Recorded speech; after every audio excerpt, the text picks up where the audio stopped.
Ошта. Кем қой? Кімнің үйіне көшіп келді десеңіздер, мені келе салып напрягать етіп жатыр мына жерде. Мусор төгесің деп маған. Қалайсың? Мына қыз вообще Қытайдан келген айтпайды, үн-түнсіз келіп апты. Ешкімге айтпады. Үйге келсем, кілт қайда деп маған звондап тұр.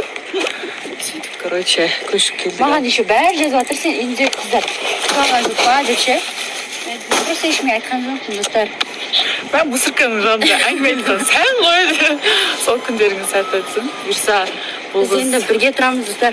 Мына қыз бір жаққа кетіп бара жатыр, мен де қайтадан үшкеге кетіп бара жатырмын. Сөйтіп, бір айдан көрсеміз бе? Бұйырса, иншалла. Бір ай ма? Короче, достар,